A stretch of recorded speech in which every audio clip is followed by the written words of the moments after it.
오늘도 주님의 은혜를 사모해 나오신 우리 모든 성도님들 주님의 이름으로 사랑하고 축복합니다. 오늘 하나님께 엎드려 기도하며 나아갈 때에 하나님이 허락하시는 놀라운 기도의 응답이 우리 모든 성도님들에게 있기를 다시 한번 주님의 이름으로 간절히 축복합니다. 죽음의 수용소에서라는 책을 쓴 빅터 프랭클이라는 정신과 의사가 있습니다. 그는 유태인이었고 자신의 가족들과 함께 나치의 강제 수용소에서 죽음의 경계를 넘나드는 사투를 벌인 경험을 한 사람이죠. 극한의 상황의 수용소에서 사람들을 관찰하고 또 수용소 안에서 경험한 것들을 풀어 쓴 책이 바로 죽음의 수용소에서라는 책입니다. 그 수용소에 들어온 90%에 가까운 사람들은 이미 사형 선고를 받은 것이나 다름이 없었다고 합니다. 개인의 소지품은 가지고 들어갈 수 없었고 가죽 채찍으로 맞는 일이 다반사였습니다. 이를 닦을 수도 없었기에 개인 위생은 형편이 없었고 셔츠 한 벌로 반년 동안 형태가 사라질 때까지 입었답니다. 그러하기에 이런 끔찍한 현실을 벗어나기 위해 자살하려고 고압전류가 흐르는 철조망에 몸을 던지는 일이 허다했다고 합니다. 살아날 가능성은 희박하고 살아있는 자체가 고통인 수용소에서의 삶. 하지만 빅터 프랭클이라는 사람은 그 가운데에서도 살아남는 사람에게 있는 중요한 특징이 있었다라고 그의 책에 이렇게 쓰고 있죠. 수감자 중에 몇 사람은 본능적으로 자기 스스로 그런 목표를 찾아내기도 한다. 이것이 바로 인간의 특성으로 이렇게 사람은 미래에 대한 기대가 있어야만 세상을 살아갈 수 있다. 무엇이 그 사람을 살아있게 했다는 겁니까? 미래에 대한 기대, 삶의 목적이 그 사람을 살게 했답니다. 수용소와 같은 극한 환경 속에서도 자살하지 않고 그 사람을 끝까지 살아남게 한 것은 바로 목적의식이었다는 겁니다. 그것은 결코 눈에 보이는 것이 아닙니다. 수용소에 갇혀있는 사람들의 눈에는 온통 비극과 고통, 비참한 뿐이죠. 하지만 그 위협들을 뒤로한 채 분명한 목적의식으로 그 마음을 가득 채운 사람은 그 상황을 기회로 만들었습니다. 그리고 살아남았습니다. 빅터 프랭클도 그중 한 사람이었습니다. 그러하기에 그가 말하는 목적의식은 우리를 설득합니다. 우리로 하여금 살게 하는 것은 좋은 환경이나 토대가 아니라 우리가 품고 살아가는 삶의 방향과 목적이 있다는 것을 말입니다. 우리 믿는 성도들에게 그 삶의 방향과 목적은 무엇일까요? 두말하면 자술이죠. 바로 그 크신 하나님의 능력과 신실함입니다. 우리의 방향과 목적은 바로 하나님 그분 자체라는 사실을 믿고 나아가는 저와 여러분들이 되시길 주님의 이름으로 간절히 축복합니다. 오늘 우리가 살펴보고 있는 본문의 시대적 배경은 어떻게 됩니까? 사사기 1장 1절을 보시면 그 첫 시작에 여호수아가 죽은 후에라고 되어 있습니다. 이스라엘 백성들은 출애굽하여서 광야를 지나는 동안에 훌륭한 지도자 모세를 통하여 인도함을 받았습니다. 그리고 가나안으로 들어서면서 모세는 죽고 그의 수종들 던자 여호수아가 지도자가 됩니다. 그래서 치열하게 가나안 족속들과 전쟁을 벌이면서 땅을 정복해 갔습니다. 하지만 이제 여호수아도 죽고 없습니다. 이른바 리더십의 공백이 생긴 겁니다. 이어지는 1장 2절부터 우리가 읽은 본문 15절까지는 그래도 유다 지파를 중심으로 땅을 정복해 나가는 모습을 조금은 보여준 것 같습니다. 각 지파는 제비 뽑은 땅이 있었습니다. 1장 3절을 보니까요, 유다 지파가 시몬 지파에게 함께 제비 뽑은 땅을 정복하자고 제안합니다. 만약 정복하게 되면 시몬 지파가 제비 뽑은 땅도 함께 정복하겠다라고 약속을 하면서 말입니다. 이처럼 모든 지혜와 방법을 동원하여 하나님이 허락하신 땅을 정복하기 위해 최선을 다하는 유다 지파의 모습이 계속 이어집니다. 하지만 19절부터 분위기가 달라지기 시작합니다. 우리 19절 말씀을 함께 한 목소리로 읽어보겠습니다. 19절입니다. 같이 읽습니다. 여호와께서 유다와 함께 계셨으므로 그가 산지 주민을 쫓아내었으나 골짜기의 주민들은 철병거가 있으므로 그들을 쫓아내지 못하였으며 11절부터 유다 지파의 거듭되는 정복의 스토리가 막 이어지다가 19절에 쫓아내지 못한 가나안 족속이 발생을 한 겁니다. 바로 골짜기의 주민들입니다. 그 원인으로는 철병거가 언급되고 있습니다. 이스라엘 백성들은 이미 산지 전투에, 그러니까 산 속에서 하는 전투에 익숙합니다. 그래서 19절 전반절을 보시면 산지 주민들을 쫓아내었다라고 되어 있지 않습니까? 가나안 족속의 철병거가 산지에서는 무용지물이었어요.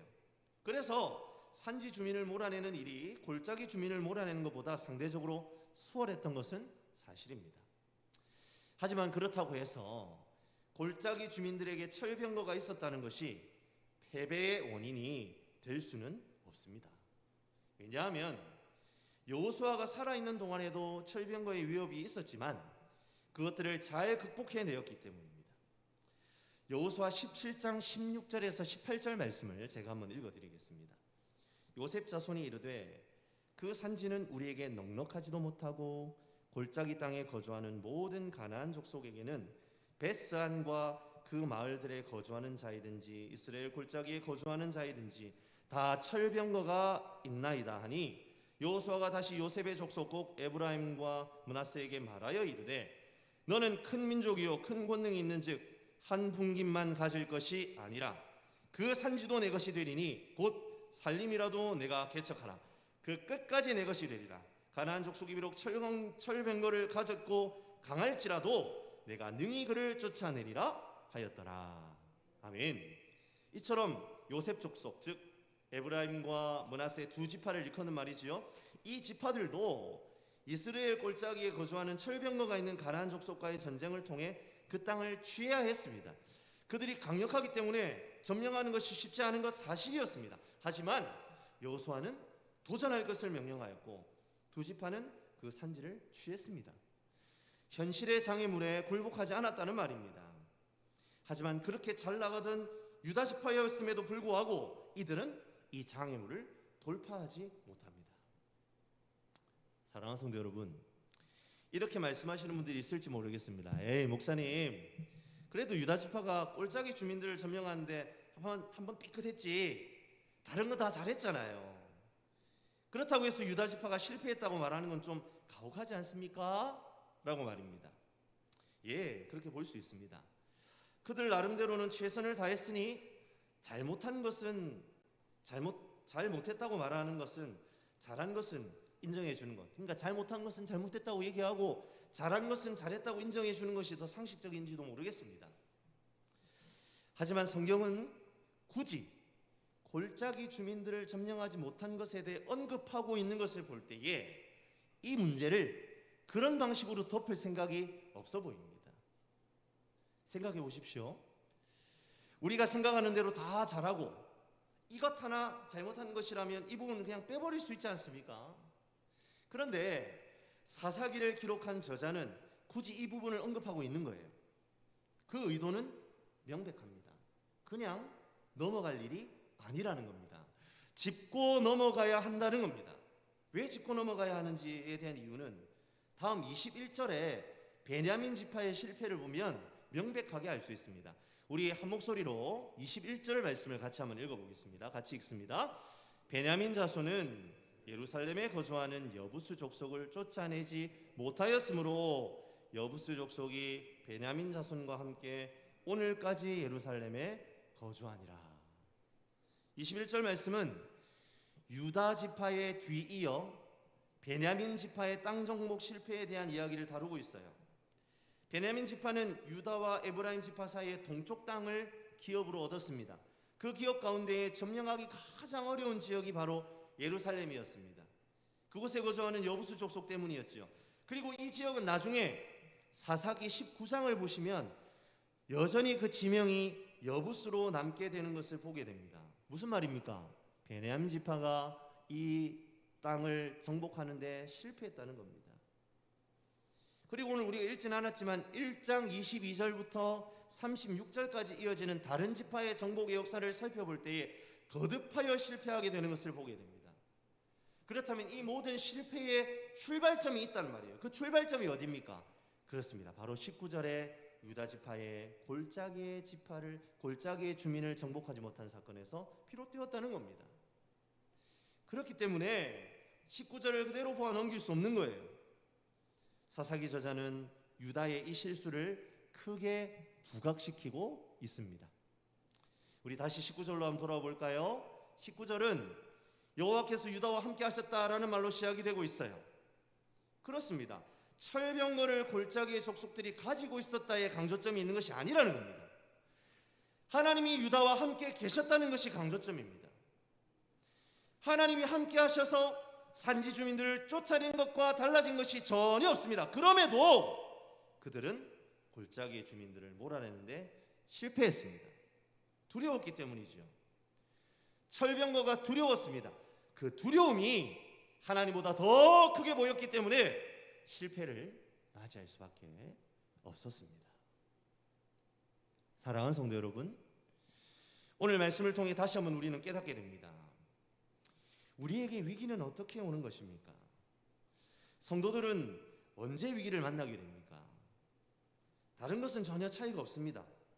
우리 하나님 어떨 때는 나와 함께 하시고 어떨 때는 나와 함께 하지 않으시는 분 아닙니다.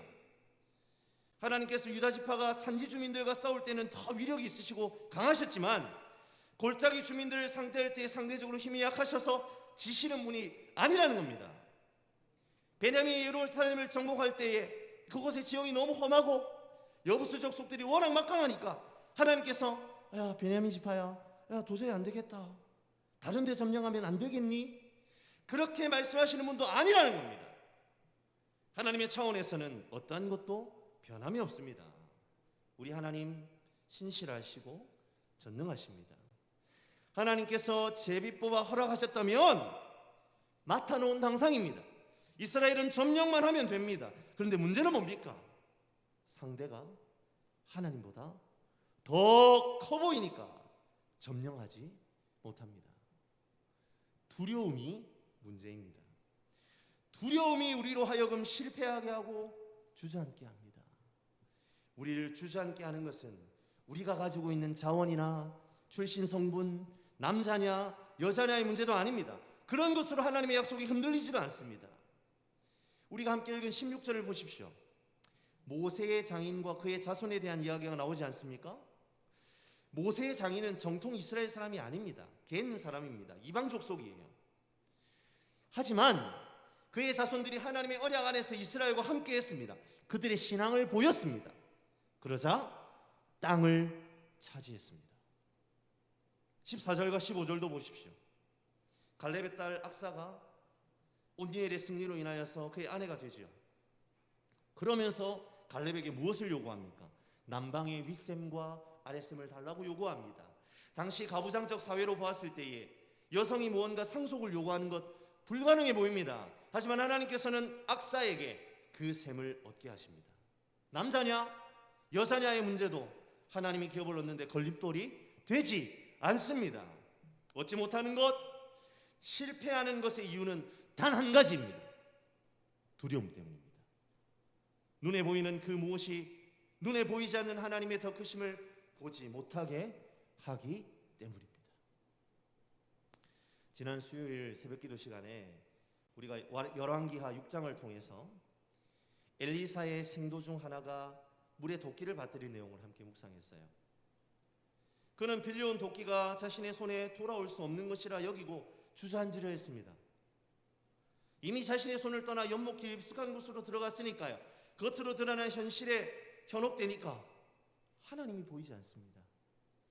엘리사가 사는 곳을 둘러싼 아람 군대를 아침 일찍 발견한 엘리사의 사환은 어떻습니까? 이것도 열왕기하 6장에 나오는 이야기지요.